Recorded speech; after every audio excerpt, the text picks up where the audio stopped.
Hi friends, welcome to my channel. இன்றைக்கி நம்ம 2024ஆம் ஆண்டு குரூப் 4ல் நடந்த கொஷின் பற்றி பார்க்க போகிறோம். வாங்க பார்க்கலாம். மரபு பிழைகளை நீக்கி எழுதுக. இல்லத்தின் அருகே புதிதாக கூரை போட்டனர் அப்படின்றது இருக்குது. ஓகேங்களா? கூரை போட்டனர்ன்றது இந்த இடத்துல தவறு. கூரை வேய்ந்தனர் அப்படின்றதான் சரி. நெக்ஸ்ட் கொஷின் பார்க்கலாம். பொருந்தாத சொல் கேட்டிருக்காங்க.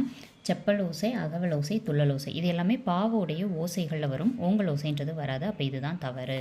நெக்ஸ்ட்டு எதிர்ச்சொல் கேட்டிருக்காங்க. ஊக்கம் அப்படின்றதுடைய எதிர்ச்சொல் கேட்டிருக்காங்க. ஆர்வம் அப்படின்னு சொல்லி கொடுத்துருக்காங்க. சாரி, இந்த இடத்துல வந்து தவறாக இருக்குது. ஓகேங்களா? ஊக்கம் அப்படின்றதுக்கு ஆப்போசிட் வந்து ஊக்கம்ன்றதுக்கு ஆர்வம் வராது. இந்த இடத்துல தவறாக இருக்குது. சோர்வு. ஓகேங்களா? ஊக்கம்னா சோர்வு. நெக்ஸ்ட் நீள் உழைப்பு, இதை வந்து பிரித்து எழுதும்போது நீள் கூட்டல் உழைப்பு. நெக்ஸ்ட் கொஷின் பார்க்கலாம். உலகின் பல்வேறு பகுதிகளில் நடக்கும் நிகழ்வுகளை படமாக காட்டுவதற்கான பெயர் செய்தி படம். ஏன்னா எல்லா பகுதியிலும் நடக்கிறத ஃபுல்லாக தொகுத்து செய்திகளாக தான் கொடுக்குறாங்க. தமிழ் மொழியியல் நவீன கதை இலக்கியத்தின் தொடக்கத்திலேயே செழுமைப்படுத்தியவர். நவீன கதை இலக்கியத்தினை தொடக்கத்தில் செழுமைப்படுத்தியவர் யார் அப்படின்னா புதுமை பித்தன். புதுசாக வந்துச்சு, அவர் ஸ்டார்டிங்லேயே வந்து அதான் தொடக்கத்திலே புதுசாகவே என்ன பண்ணிட்டார், அவர் வந்து செழுமைப்படுத்திட்டார்.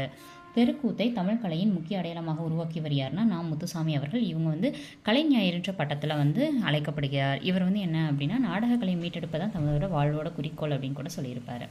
காந்தியடிகள் பெற்றோரிடம் அன்பாக நடந்து கொள்ள காரணமாக அமைந்த நூல் எது அப்படின்னு சொல்லி கேட்டிருக்காங்க. ஆன்சர் சிரவண பிதிர்பத்தி. இதே வந்து உண்மையை தான் நான் பேசணும் அப்படின்னு சொல்லி அவர் எதை பற்றி கற்றுக்கிட்டாருன்னா ஹரிச்சந்திர நாடகம், அதை பற்றி கற்றுக்கிட்டாரு. நெக்ஸ்ட் கொஸ்டின் பார்க்கலாம்.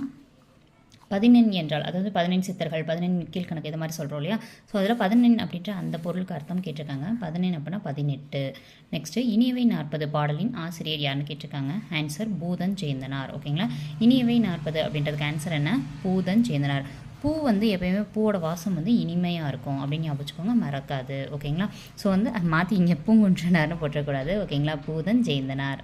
நெக்ஸ்ட்டு பூவையும் குயில்களும் பொலங்கை வண்டரும். இதில் பூவையும் அப்படின்றது எதனை குறிக்கிறதுன்னு கேட்டிருக்காங்க. நாகனவாய் பறவைகள். இந்த இடத்துல உங்களுக்கான கேள்வி, பூவையும் குயில்களும் பொலங்கை வண்டரும், இது எந்த நூலின் அடிகள்? ஆன்சரை கீழே கமெண்ட் பாக்ஸில் கமெண்ட் பண்ணுங்கள். உத்தரகாண்டம் எழுதியவர் யாருன்னு கேட்டிருக்காங்க. ஆன்சர் வந்து ஒட்டக்கூத்தர் அவர்கள். வா என்னும் வேர் சொல்லோட வினைமுற்று கேட்டிருக்காங்க. வினைமுற்றுனா முடிந்ததுன்னு அர்த்தம். வந்தாள்.